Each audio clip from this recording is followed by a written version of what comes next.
රුවන් සරණයි පින්වත් ඔබ හැමදෙනාටම සදහම් මසන්නට බෞද්ධ රූපවාහිනියත් සමගින් එකතු වන සුපින්වත් ඔබගේ හිතසුව පිණිසම බෞද්ධ රූපවාහිනිය මේ පැයදී sannivedanaya කරන දායකත්ව සද්ධර්ම දේශනාව මෙලෙසින් ආරම්භ කරන්නේ. දේශනාව වෙනුවෙන් සිදු කළා වූ ගෞරවනීය ආරාධනාවෙන් ධම්සභා මණ්ඩපයේ වෙත වැඩම කොට වැඩ හිඳින ගෞරවනීය ස්වාමීන් වහන්සේ මාළඹේ සුසිතපුර ශ්‍රී අශෝකාරාම වාසී කොළඹ අශෝක විද්‍යාලයේ ආචාර්ය අධ්‍යාපනපති පූජනීය කැලණියේ ශාසන වංශ ගෞරවනීය පින්වත් ස්වාමින් වහන්සේ අපි හැමදෙනාම පළමුවෙන් සාදු නාද නංවා নমස්කාර පූරකව පිළිගනිමු. සාදු සාදු සාදු. සද්ධර්ම දේශනාව වෙනුවෙන් සදැහැති දායකත්වය ලබා දෙමින් කටයුතු කරනවා දෙමටගොඩ මල්ලිකාරාම මාවත පදිංචි සුජාතා සෙනරත් මහත්මිය, තවිෂ්‍යා සහ සුරම්‍යා දියණියන්, බුද්ධික සහ නදුන් බෑනවරුන් සහ සනු සහ මෙතු මුණුබුරන් ප්‍රධාන එම පවුලේ සදැහැති පින්වත් පිරිස. ගෞරවනීය පින්වත් ස්වාමීන් වහන්සේට අපි හැමදෙනාම নমස්කාර පූරකව ආරාධනා කර සිටිමු.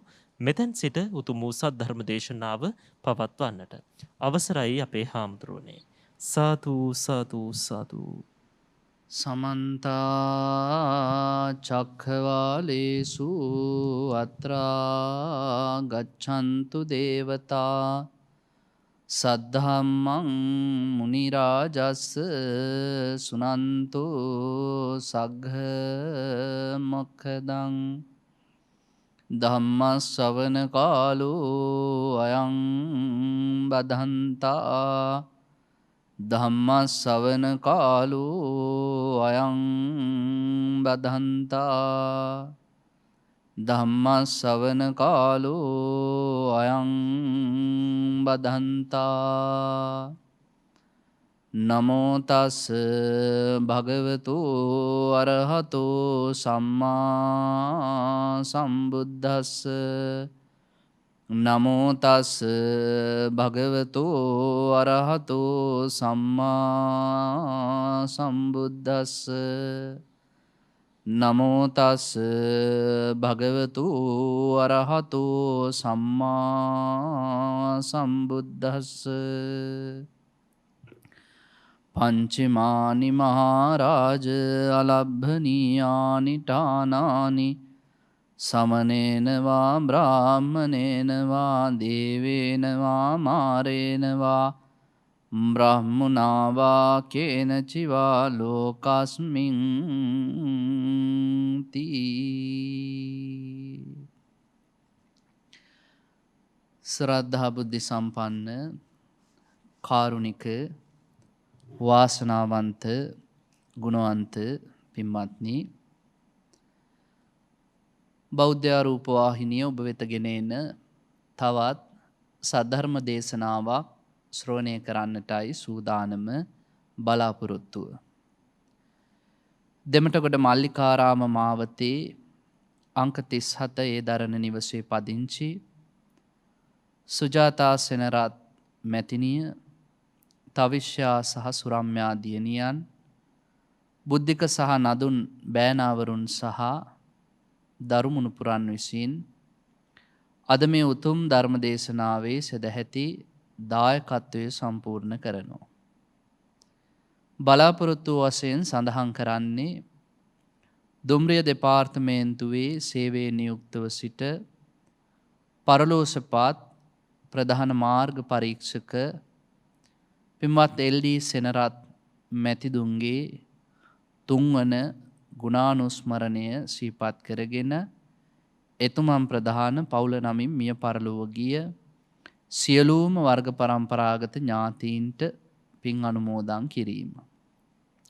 උතුම් අරමුණක් ඇතිව මිය පරලොව ගිය සියලු දෙනාට පින් අනුමෝදන් කිරීමටත් සුජීවත්ව වාසය කරන පවුලේ ඇත්තන්ට ආශිර්වාදය පිණිසත් මේ උතුම් සද්ධර්ම දේශනාවේ සදැහැති දායකත්වයේ සම්පූර්ණ කරනවා. දැන් බණ අහන වෙලාවයි, අපි බණ ටිකක් අහමු. පින්වතුනි, තථාගත ලෞතුරා බුදුරජාණන් වහන්සේ අපේ ජීවිතවල ස්වභාවය පිළිබඳව අපිට බොහෝම අපූර්වට පෙන්නලා දීපු ශාස්ත්‍රඥ වහන්සේ නමක්. ඒ ලෞතුරා බුදුරජාණන් වහන්සේ නිරන්තරයෙන්ම අපේ ජීවිතවල අවබෝධය කරා යාමටත් අවබෝධයෙන් කටයුතු කිරීමටත් අවශ්‍ය මාර්ගය අපිට පෙන්නලා දෙනවා.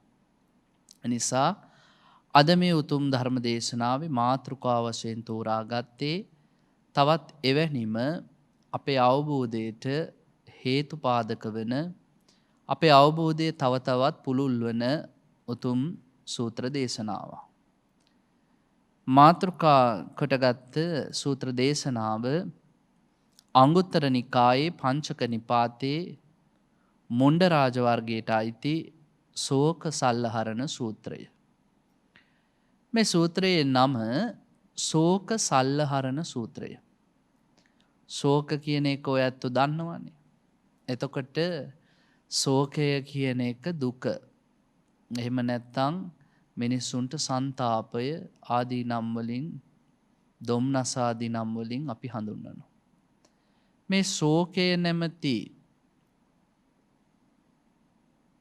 විසහුල ඇනුනට පස්සේ දුකටපත් වෙලා කටයුතු කරන මිනිස්සුන්ට සල්ල හරන ඒ හුල හරන කියලා කියන්නේ ගලවලා අයින් කරන්න. අවශ්‍ය කරන මඟ පෙන්වපු සූත්‍රය තමයි ශෝක සල්ලහරණ සූත්‍රය. එහෙනම් ශෝක නැමැති හුල ශරීරගත වෙලා තියෙන මිනිස්සුන්ට ඒ ශෝකය නැති කරන්නට බුදුරජාණන් වහන්සේ පෙන්නලා දීපු මාර්ගය තමයි මේ සූත්‍රය තුල තියෙන්නේ. ඉතින් මේ ශෝක සල්ලහරණ සූත්‍රයේ පින්වත්නි දේශනා කරන්නට මුල්ුණේ ලෞතුරා බුදුරජාණන් වහන්සේගේ ශ්‍රාවක පුත්‍ර භාවයට පත් වූ ආයුෂ්මත් නාරද තෙරණුවන් වහන්සේ. දැන් ත්‍රිපිටකයේ තුල සමහර දේශනා පින්වත්නි අපිට මුණ ගැහෙනවා ලෞතුරා බුදුරජාණන් වහන්සේම දේශනා කරපු සූත්‍ර. ඒවා වැඩිපුර තියෙනවා. සමහර වෙලාවට අපිට බුදුරජාණන් වහන්සේගේ ශ්‍රාවකයන්ගේ දේශිත සූත්‍ර දේශනාත් මුණ ගැහෙනවා. සරියුත් හාමුදුරුවෝ කියපු දේශනා, මුගලන් හාමුදුරුවන්ගේ දේශනා, ඒ වගේ මේ අද කතා කරන දේශනාව ආයුෂ්මත් නාරද තෙරුන් වහන්සේගේ දේශනාව. ඉතින් මේ දේශනාව ශ්‍රවණය කළාම ඔය ඇත්තන්ටත් ලෝකයේ යථාර්ථය පිළිබඳව යථාබෝධයක් ඇති කරගන්නට හැකියාව ලැබේ. අද මිනිස්සු ගොඩාක් දුකින් ඉන්න කාල සීමාවක ශෝකයන්ගෙන් බහුලව කාලය ගත කරන සීමාවක ලෝකේ පුරා වසංගත පැතිරිලා යන කාල සීමාවක තමන්ගේ හිතවතුන් නොසිතු නොපැතු විදිහට මිය පරලොව යන කාල සීමාවක මේ ශෝක සල්ලහරණ සූත්‍රය අපේ ජීවිතවලට මහා ආශිර්වාදයක් බවට පත්වෙයි.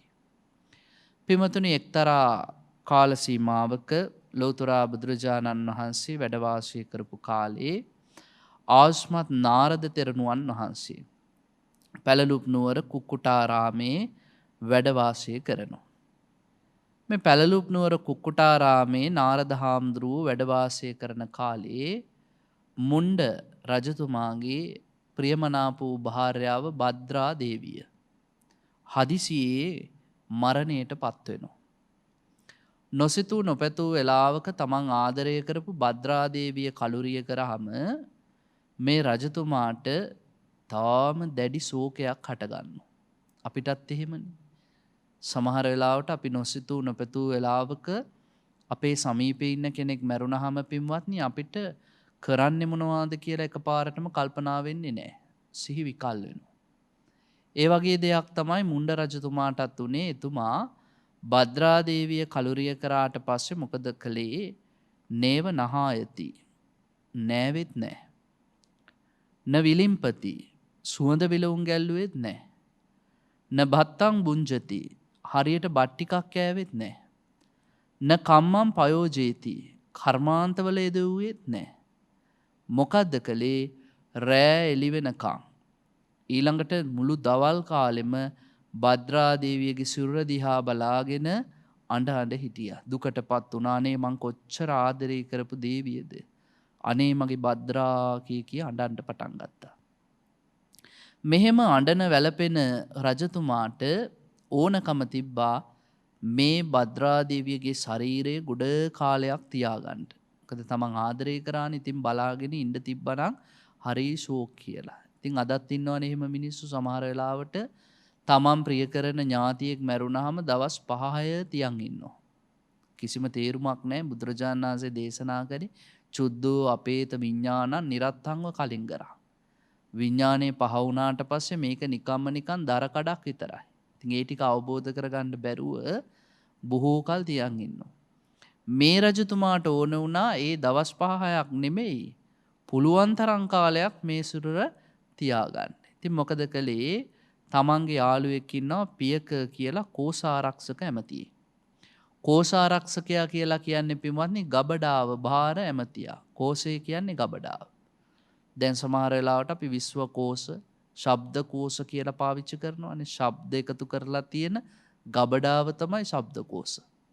ඉතින් කෝසය කියන්නේ ගබඩාවට. කෝසාරක්ෂක ඇමතියා කියන්නේ ගබඩාව පරිපාලන කටයුතු කරපු කෙනා. පියකට කතා කරලා කිව්වා යහළු පියක මගේ බිරිඳ මිය පරලොව ගියා. එනිසා යකඩ ලොකු වාජනයක තෙල් දෙනක මේ භද්‍රා දේවියගේ සිරුර ගල්වන්න. තෙල් වාජනයක ගිල්වලා තව යකඩ දෙනකින් වසන්න. පියනකින් වසන්න. වසලා මේ භද්‍රා දේවියගේ ශරීරයේ බොහෝ කාලයක් මට බලා ගන්න පුළුවන් විදියට තියන්න කියලා කිව්වා. දැන් මේ පියක කියන කෝසාරක්ෂකයා ගබඩාව බාර ඇමතියා අර කියපු විදියටම කළා. සුවඳ තෙලේ බහලා යකඩ පෙට්ටියක මේ දේවියගේ සිරුර බහලා යකඩ පියනකින් වැහුවා. වහලා මේ පියක කියන කෝසාරක්ෂක ඇමතියා කල්පනා කරනවා අනේ මේ රජුරුව ආස කරන බිරිඳ මලා මේ රජුරුව දැන් මේ මෝඩ වැඩක් කරනවා කන්නේත් නැහැ බත් ටිකක් කන්නේත් නැහැ නාන්නෙත් නැහැ සුවඳ විලවුන් ගල්වන්නෙත් නැහැ රාජකාරී කරන්නෙත් නැහැ මේ රජුරුවන්ගේ හිත හැදෙන්න යම්කිසි කෙනෙක් බණක් කියනවා නම් එහෙම කෙනෙක් කවුද ඉන්නේ කියලා කල්පනා කළා. ඒ කල්පනා කරද්දි පින්වත්නි පියක කියන මේ ඇමතියට එකපාරට මතක් වෙනවා නාරද තෙරණුවන් වහන්සේ. නාරද තෙරණුවන් වහන්සේ කල්පනා වෙනවත් එක්කම පියකගේ සිතට එනවා උන්වහන්සේ පාටලීපුත්‍ර කුක්කුටාරාමේ ඉන්නේ. නාරද හාමුදුරුව කොයි වගේ කෙනෙක්ද? පියක කල්පනා කරනවා තංකෝපන ආයස්මන්තං නාරදං ඒවං කල්යාණෝ කිත්තිසද්දෝ අභුග්ගතෝ. ඒ හාමුදුරුවෝ ගැන මේ වගේ තමයි කලන කීර්තිරාවේ පැතිරිලා යන්නේ. කොහොමද? පණ්ඩිතු බොහෝම පණ්ඩිත ස්වාමීන්ද්‍රයන් වහන්සේ නම. ව්‍යක්තු උන්වහන්සේ බොහොම ව්‍යක්තයි. මේධාවී බොහෝම නුවණැති ප්‍රශස්ත බුද්ධියක් තියෙනවා. බහුසුතෝ ඇසූපිරූතැන් ගොඩාක් තියෙන හාමුදුරන් වහන්සේ නම. චිත්තකති බොහෝ විචිත්‍රවත් කතා බහ තියෙන කෙනෙක්. කල්යාණ පටිභානෝ කලන වැටහීම් තියෙන කෙනෙක්. බුද්ධෝ ඒ වගේම උන්වහන්සේ වයෝවෘද්ධයි මහලුයි. ඒ විතරක් නෙමෙයි උන්වහන්සේ අරහාච අරහත් ස්වාමීන්ද්‍රයන් වහන්සේ නම රහත් වෙච්ච කෙනෙක්. එහෙනම් අපි මේ කතා කරන නාරද ස්වාමීන් වහන්සේ රහතන් වහන්සේ නම. දැන් මේ නාරද ස්වාමීන් වහන්සේ මේ දුකට පිළියමක් යොදයි කියලා කල්පනා කරලා රජතුමාට මුණ්ඩ රජතුමාට ඇවිල්ලා කිව්වා ස්වාමීනි නාරද කියලා ස්වාමීන් වහන්සේ නමක් ඉන්නවා අපි උන්වහන්සේ ළඟට යන් උන්වහන්සේ බණ ටිකක් කියයි ඔබ වහන්සේගේ දුක තුනී වෙන්න. රජතුමා ඒ වෙලාවේදී කියනවා මගේ රාජ්‍යයේ ඉන්න ස්වාමීන් වහන්සේ නමක් වුණාත් එහෙම එකපාරට යන්නේක සුදුසු නැහැ. ඔබ ගිහිල්ලා ඒ ස්වාමීන් වහන්සේගෙන් අහන්න මුණ්ඩ රජතුමාට හම්බ වෙන්න වෙලාවක් තියෙනවද? ඔන්න පිය කැමතියා ගිහිල්ලා ඇහුවාම අර නාරද ස්වාමීන් වහන්සේ ඒ වෙලාවේදී ප්‍රකාශ කරනවා එහෙම මුණ්ඩ රජතුමාට මුණ ගැහෙන්න කැමැත්තක් තියෙනවා නම් දැන් ඒකට කාලේ. යස්සදානි පියක මුණ්ඩෝ රාජා කාලං මඤ්ඤාති. දැන් මුණ්ඩ රජ යම් අර්ථයකට කාලය හොඳයි කියලා හිතනවා නම් එතුමාට එන්න කියන්න කිව්වා.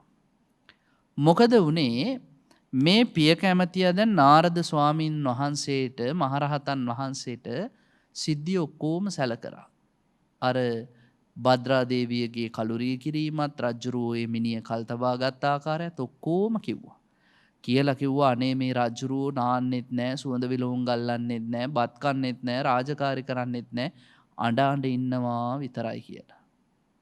ඉතින් මේ ස්වාමීන් වහන්සේ හොඳයි රජුරවන්ට එන්න කිව්වහම පිය කැමතියා කිව්වා රජතුමනි අන්න නාරද මහරහතන් වහන්සේ ඔබතුමාට එන්න කිව්වා කියලා. ඉතින් රජුරු බොහෝම සතුටින් පින්වත්නි මේ පිය කැමතියට කිව්වා දරුව පියක හොඳ යානා එහෙනම් පිළියෙල කරන්න භද්‍ර යානා පිළියෙල කරන්න.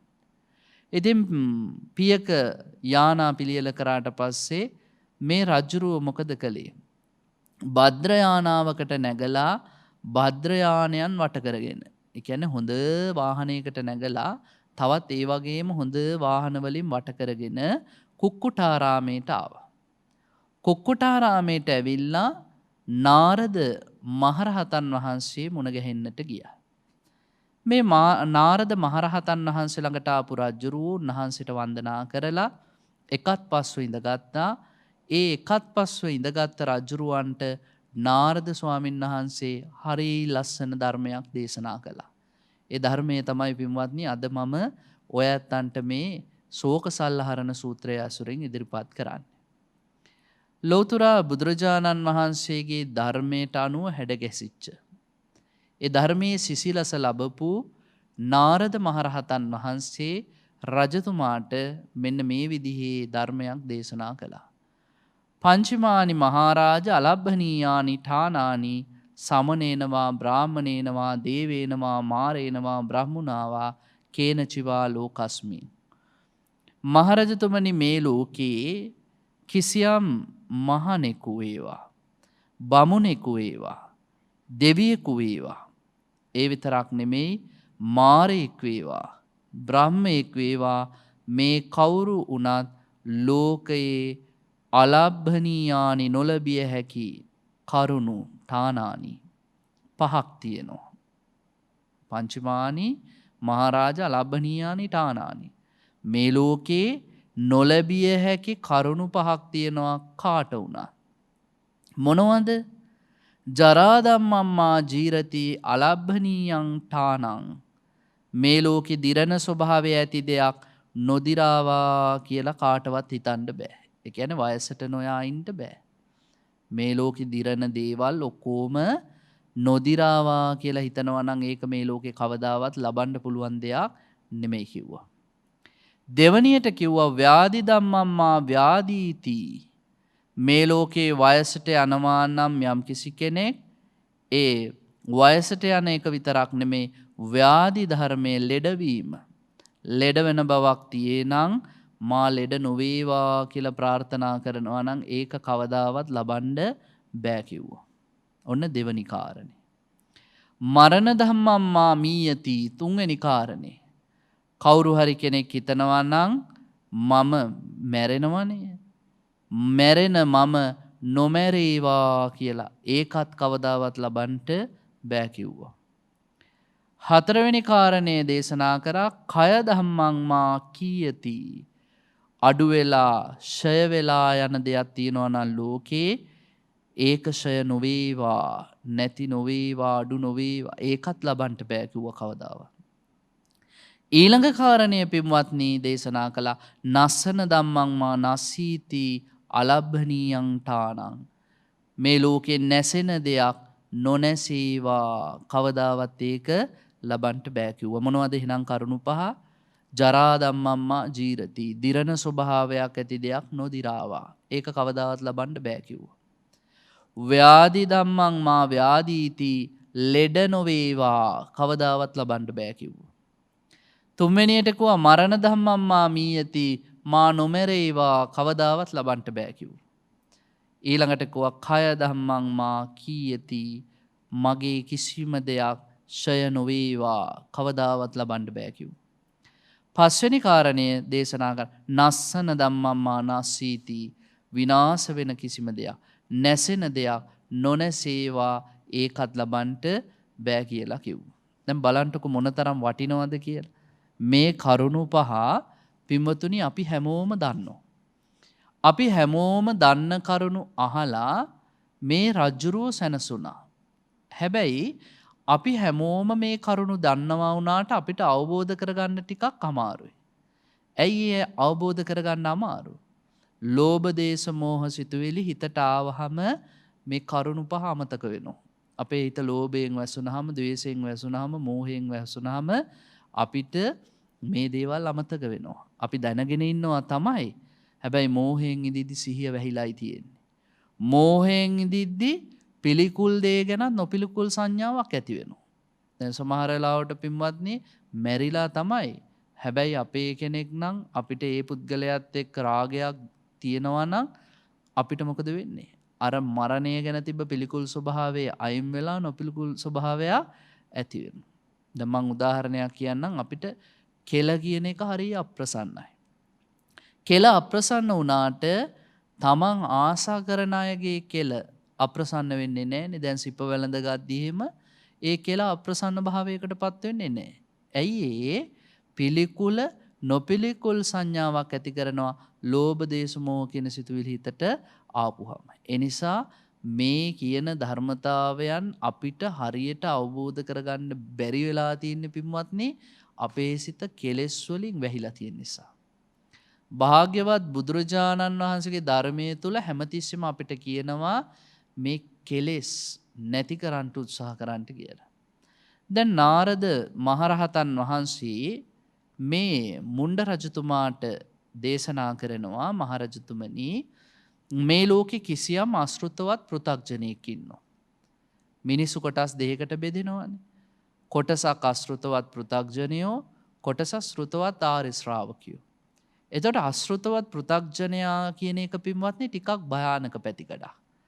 ඔය ඇත්තෝ පෘථග්ජනයා කියන වචනේ තේරුමවත් දන්නවා නම් අපි තාම පෘථග්ජනයිනේ කියන ප්‍රකාශය කරන්නත් බය වෙනවා. ඇයි බය වෙන්නේ? පෘථග්ජන කියලා කියන්නේ පින්වත්නි ඕනම වෙලාවක මිය පරලොව ගිහිල්ලා සතර අපායට වැටෙන්න පුළුවන් කෙනෙක්. තමන් ගැනවත් කිසිම විශ්වාසයක් නැතුවනේ අපි මේ ප්‍රකාශ කරන්නේ. අනේ ස්වාමිනී අපි තාම පෘථග්ජනයි.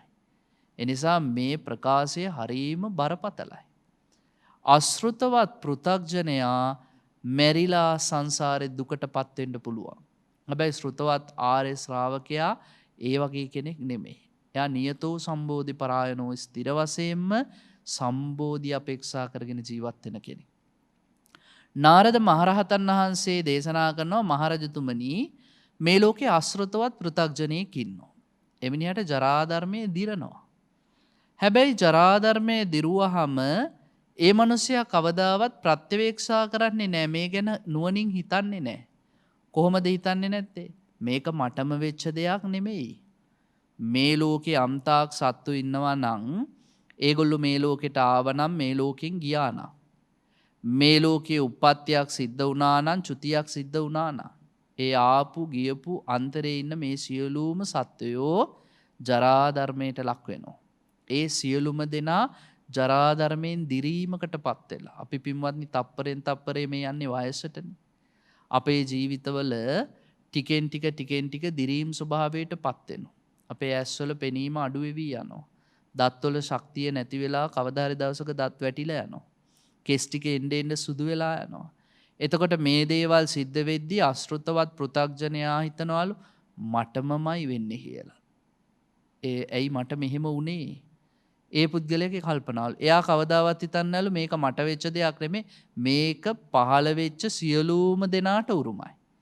උපතින් පටන් අරගෙන මරණය දක්වා සියලු සත්වයන්ට මේ දේ උරුමයි. එනිසා මම මේ ජරා ධර්මය මගේ ජීවිතයේ වෙලා ගත්තාම ශෝක කරනවා නම් හරි ලස්සන වචන ටිකක් තියෙනවා. සෝචෙය්‍යං ශෝක කරනවා නම් කිලමෙය්‍යං මං ඒකෙන් කලන්ත වෙනවා නම් මගේ සිහිය නැති වෙලා මං කලන්ත ස්වභාවයටපත් වෙනවා නම් පරිදේවෙය්‍යං පරිදේවනා කියලා කියන්නේ පිළිවෙන්ත වචනයෙන් කිය අඬනවා. අනේ මං වයසට යනවා අනේ මම මෙහෙම වෙන්න ඕනේ කෙනෙක් නෙමෙයි මං කොච්චර ලස්සන කෙනෙක්ද එහෙම හිතෙයි ඉන්නවා. ඊළඟට කියනවා උරත්තාලෙන් කන්දෙය්‍යං පපුවට අත් දෙක ගහ අඬනවා නම් සම්මෝහං ආපජ්ජෙය්‍යං මුලාවටපත් වෙනවා නම් දැන් තමන්ගේ වෙනස තේරුම් ගන්න බැරුව ඔන්න ඔය විදිහට දුකටපත් වෙනවා නම් නාරද හාමුදුරුවෝ කියනවා රජතුමනි ඒ මනුස්සයාට බත්තම් පිචේ නච්ඡාදෙය්‍ය බත්තම් පිචේ කිව්වේ බත් වලට තියෙන ආසාව අඩු වෙලා යනවා නේද?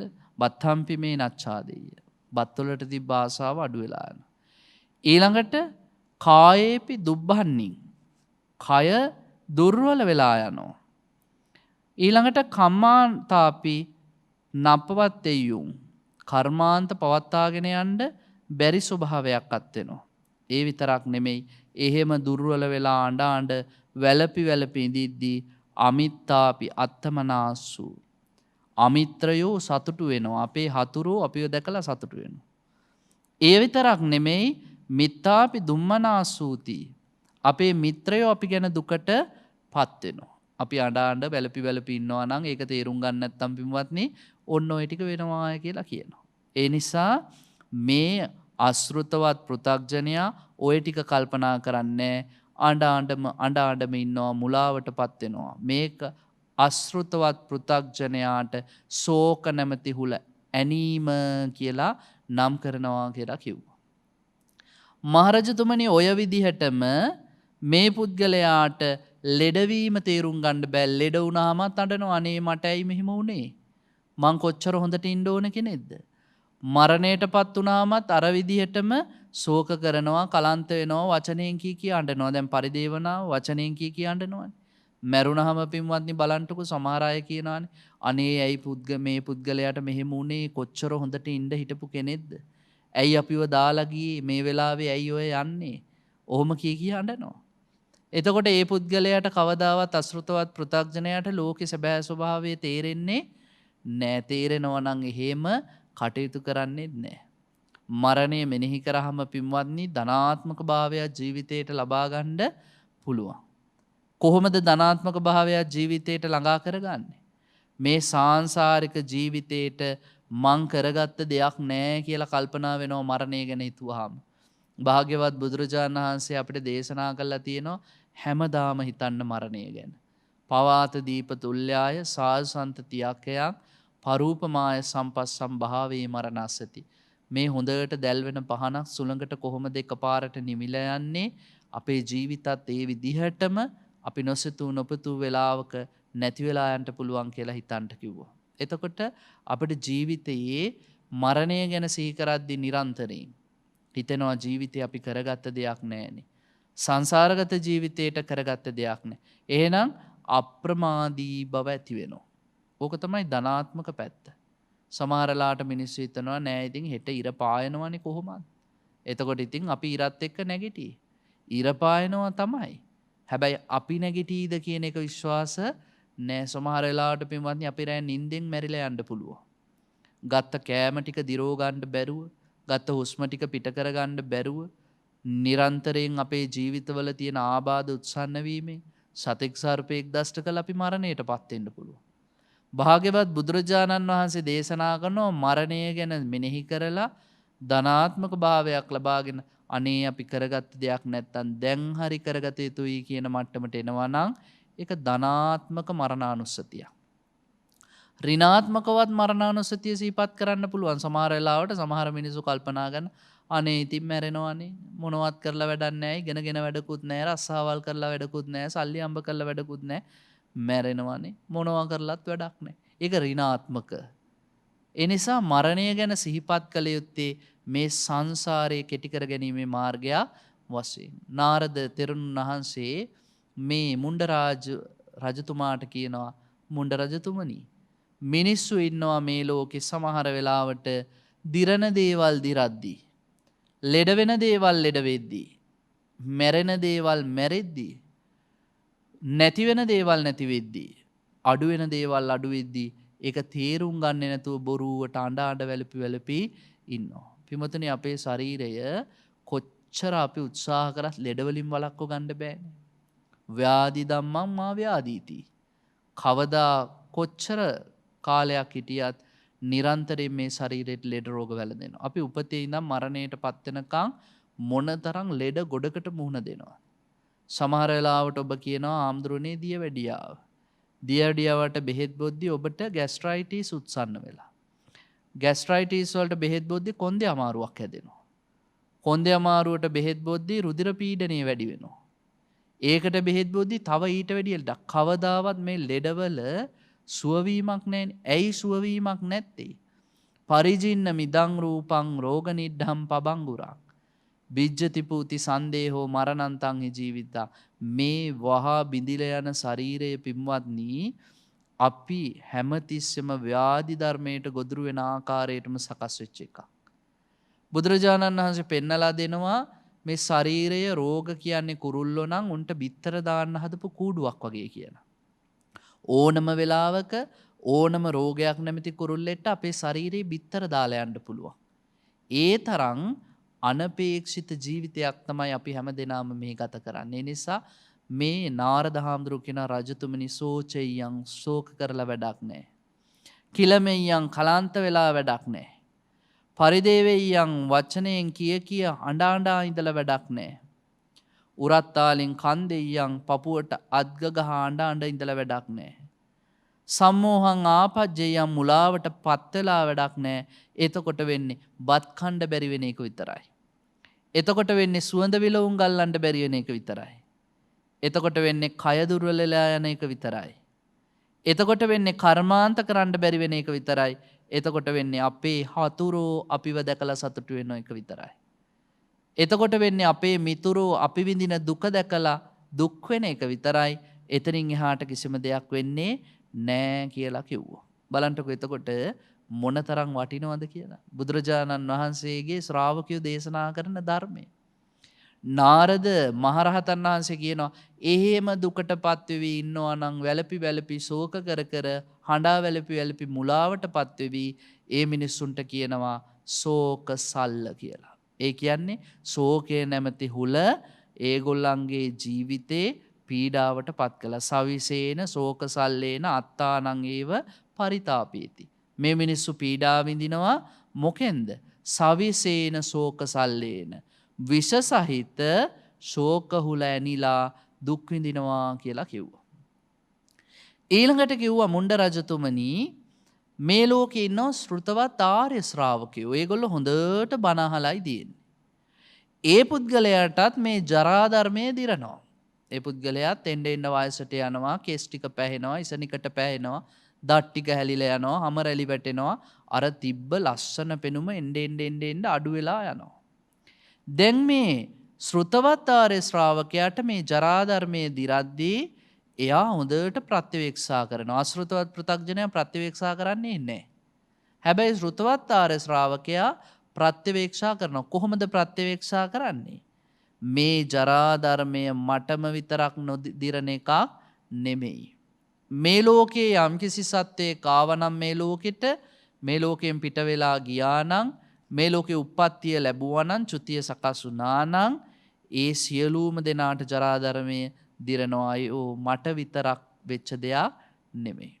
සමහර වෙලාවට වයසට යද්දි කියනවා මිනිස්සු ඇයි මම මේ වයසට ගියේ? තව ටිකක් ඉන්න තිබ්බනේ මට මීට වැඩිය ලස්සනට. ස්වභාව ධර්මයට පටහැනි විදියට තමන්ගේ ශරීරය සකස් කරන්න උත්සාහ කරනවා. නමුත් මෙතනදී නාරද ස්වාමින් වහන්සේ පෙන්නලා දෙනවා. හැබැයි ශ්‍රුතවත් ආර්ය ශ්‍රාවකයා එහෙම නැහැ. එයා කල්පනා කරනවා මේක තමයි ලෝකේ ස්වභාවය. එතකොට එයා කල්පනා කරනවා යම් හේකින් මම ශෝක කරනවා නම් අඬ වැළපි ඉන්නවා නම් කලාන්ත ස්වභාවයට පත් වෙනවා නම් කිලමෙయ్యා. පරිදේවෙయ్యන් වචනයෙන් කිය අඬනවා නම් එයි මට මෙහෙම උනේ කියලා කියනවා නම් එතකොට මට වෙන්නේ මොකද්ද? මට බත නුරුස්සන ස්වභාවයකට පත් වෙනවා. බත් කා ගන්න බැරි වෙනවා. ඊළඟට කියනවා මගේ කයේ දුර්වර්ණ ස්වභාවයක් ඇති වෙනවා. ඒ විතරක් නෙමෙයි කර්මාන්ත කරන්න බැරි ස්වභාවයක් පත් වෙනවා. මගේ අමිත්‍රයෝ සතුටු වෙනවා, මිත්‍රයෝ දුකටපත් වෙනවා. ඒ නිසා මම මේ කියපු ජරා ධර්මයේ නැති වෙච්ච තැනදී ඒක ගැන කතා කරන්න අඬන්න යන්න හොඳ නැහැ. ජරා ධර්මය විනාශයටපත් වෙද්දී එන්න මම ජරාවටපත් වෙද්දී ඒ පිළිබඳව අඬ වැළපි ඉන්නවට වැඩිය මේක ලෝකේ ධර්මතාවයක් කියන එක තේරුම් ගැනීම වටිනවා කියලා කියනවා. මැරෙද්දිත් එහෙමයි, ලෙඩ වෙද්දිත් එහෙමයි, ටිකෙන් ටික අඩු වෙලා යද්දිත් එහෙමයි, නැසෙනදී නැසෙද්දිත් එහෙමයි. එතකොට බුදුරජාණන් වහන්සේ පෙන්නලා දීලා තියෙනවානේ පින්වත්නි සියලු සංස්කාර ධර්මයන් නැසෙන සුළුයි කියලා. උපාද තිති භංග කියන ස්වරූපයටපත් වෙනවා. මේ ටික අවබෝධ කරගන්න එපා. දැන් අපිට දුක කියන්නේ මොකක්ද කියලවත් සමහර වෙලාවට වැටහීමක් නැහැ. මේ ලෝක සත්‍යයා දුකටපත් වෙලායි. අපි ලෙඩ වෙනවා, වයසට යනවා, ඊළඟට මැරෙනවා. ප්‍රියයන් හා වෙන් වෙන්න සිද්ධ වෙනවා, අප්‍රියයන් හා එකතු වෙන්න සිද්ධ වෙනවා, කැමති දේ නොලැබී යනවා. මේ පංච උපාදානස්කන්ධයම දුක් සහිතව සකස් වෙලා තියෙන්නේ. අපි හෙව්වේ නැනේ හේතුව බුදුරජාණන් වහන්සේ ආර්ය පරිශ්‍රණයක් කළා. ආර්ය පරිශ්‍රණය කරාම ඇයි මේ මිනිස්සු ජරා මරණ ශෝක පරිදේවයන්ට පත් වෙන්නේ කියලා හෙව්වහම උන්වහන්සේට ආව උත්තරයා ජාතිපච්චය ඉපදීම නිසාමයි. ඉපදීම නිසාමයි මරණය සකස් වුනේ. ඉපදීම සමගමයි මේ මරණය අපි අරගෙන ආවේ. උප්පත්තිය සහේ වේදං මරණං ආගතං සදා. ඉපදිච්ච නිසාමයි අපිට ලෙඩ වෙන්න සිද්ධ වුනේ.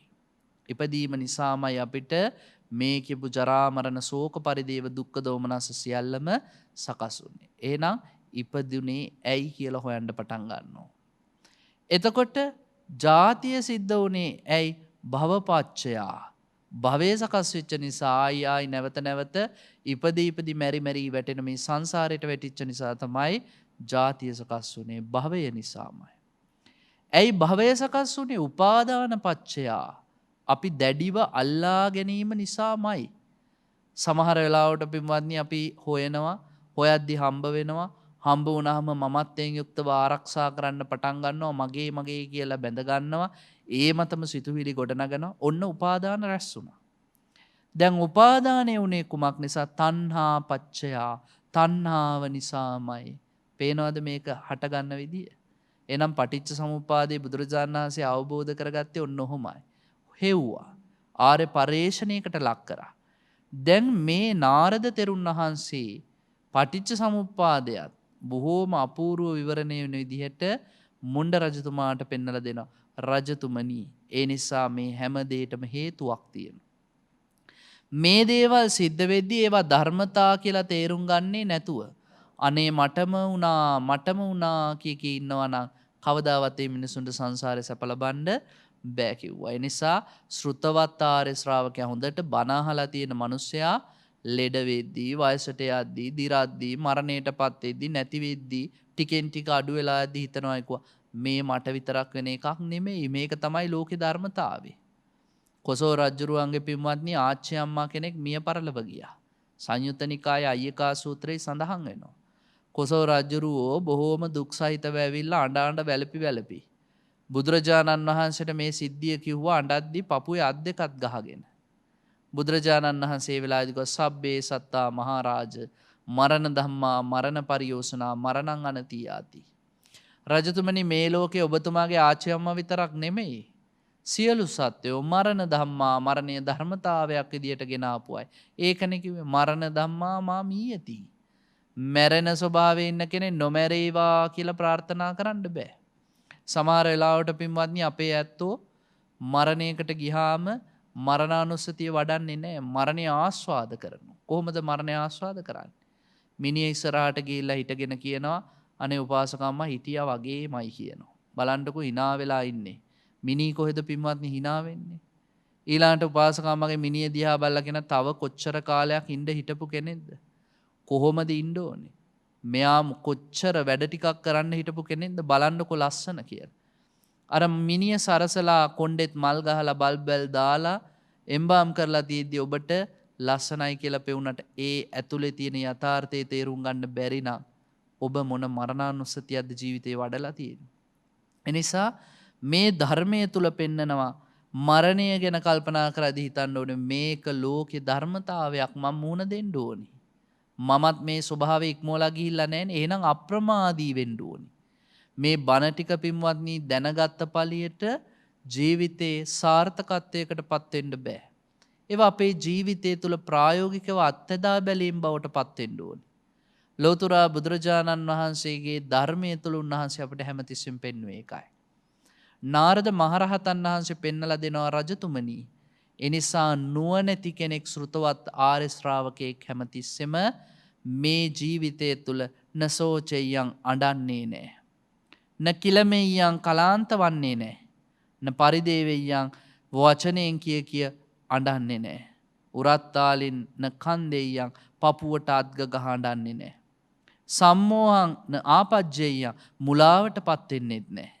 ඒ විතරක් නෙමෙයි ඒ පුද්ගලයාට බත් කණ්ඩ බැරි වෙන්නේ නැහැ.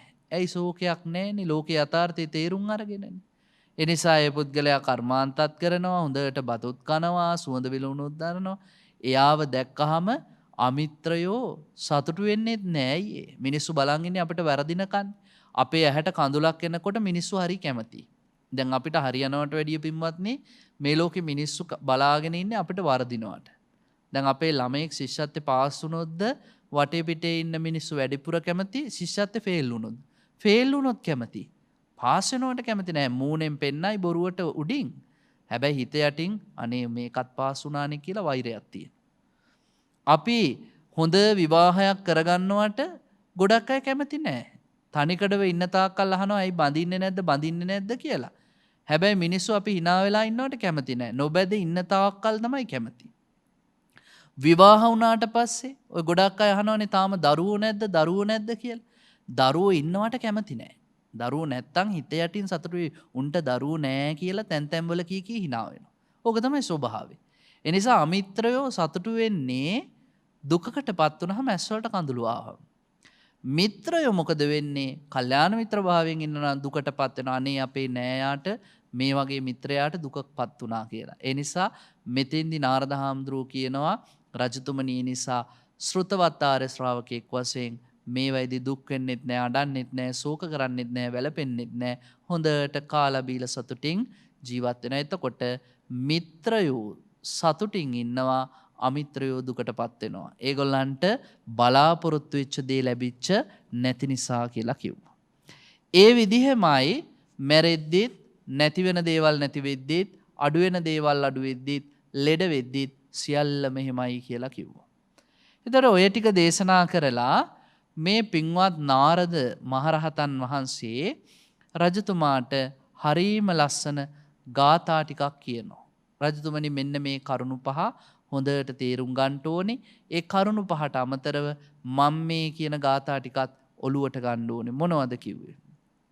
නසෝචනාය පරිදේවනාය අත්තෝ අලබ්බෝ අපි අප්පකෝපි සෝචන්ත මේතන් දුකිතං විදිත්වා පච්චත්තිකාත්මනා භවಂತಿ. හැඬීම් වැළපීම් ශෝක කිරෙන සෝචනාය දැන් අඬ ඉඳලා පරිදේවනාය වචන කිය කෑග ගහඬලා අල්ප වූ අර්ථයක් ලබන්න බෑ. කිසිම වැඩක් නැහැ. අඬ ඉඳලා කිසිම දෙයක් කරගන්න බෑ. මිනිස්සු සෝචන්ත මේතන් දුකිතං විදිත්වා පච්චත්තිකාත්මනා භවಂತಿ. දැන් අඬද්දී වැළපෙද්දී ශෝක කරද්දී අපේ හතුරෝ ඒක දැකලා සතුටු වෙනවලු. අන්න අරුන් අඬනවා කියලා. අපිට වැරදෙන කන්නේ බලන් ඉන්නේ. එනිසා අඬනවායි කියලා කිව්වා. කවදාවත් අඬලා වලපිලා කිසිම දෙයක් ළඟා කරගන්න බෑ කිව්වා. ඊළඟට දෙවනි ගාථාවෙන් කිව්වා යතෝචකෝ පණ්ඩිතෝ ආපදාසු නවේදති අත්ත විනිච්ඡයඤ්ඤෝ පච්චත්තිකාස දුකිතා භවಂತಿ දිස්වා මුකං අවිකාරම් පුරාණා.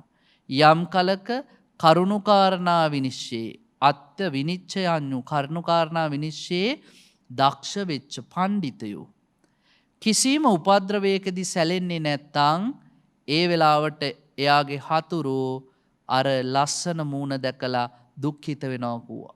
අවිකාරයටපත් වෙලා නැහනේ. අපේ මූණවල් වැළපිලා නැහැ. මූණවල් මැලවෙලත් නැහැ. අපි හරි ලස්සනට ඉන්නවා. මෙන්න දුකක් වෙලා. දුකක් සිද්ධ වෙලා අඬන්න වැළපෙන්න ඕන දෙයක්. හැබැයි අපි ලෝකේ යථාර්ථය දැනගෙන සිනාමසු මූණින් ඉන්නවා. ඒ වෙලාවට අර හතුරන්ගේ මූණු මැලවෙලා යනවා කිව්වා. ජප්පේන මන්තේන සුභාසිතේන අනුප්පදානේන පවේනියාවා යථා යථා යත්ත ලබෙහිතාත්තං තථා තථා තත්ත පරක්කමේන. හරි ලස්සනයි.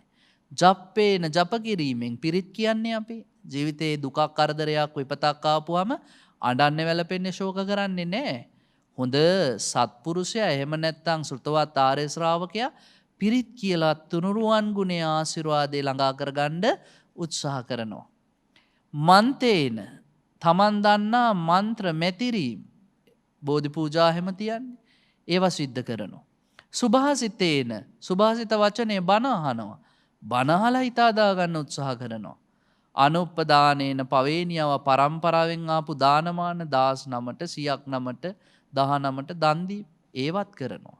එතකොට ජප කිරීම, මන්ත්‍ර මැතිරීම, ඒ පිරිත් කීම්, බණ ඇසීම්, ඒ ආදී දේවල් කරනවා, දන් දෙනවා.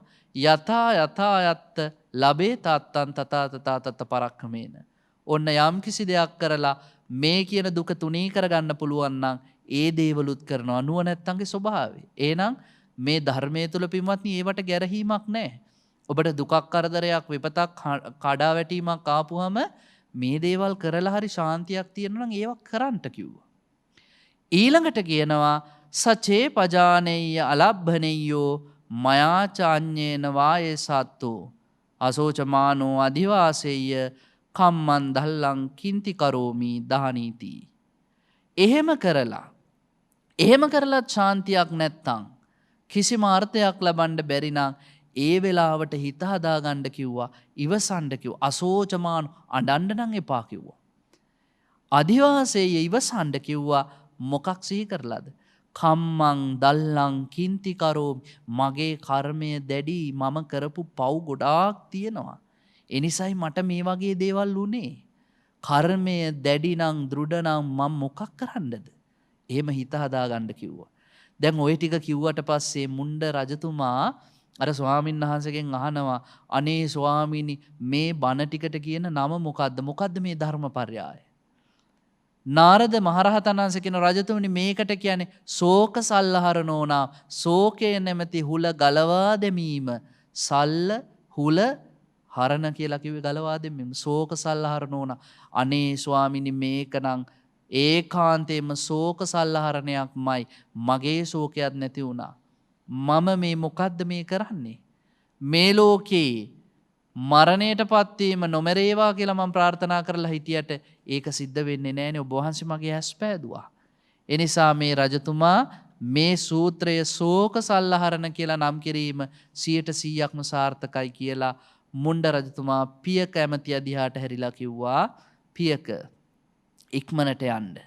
බද්ධාය දේවියා ශරීරං ජාපේත. අර භද්‍රා දේවියගේ සිර ගිනි තියලා දාන්න. තූපංචස්සා කරෝත ස්තූපයක් කරන්න. අජ්ජතගේ දානිමයන් නායිසාම අද ඉඳන් මං හොඳට නානවා. විලිම පිස්සාම මම හොඳට සුවඳ විලවුන් ගල්ලනවා.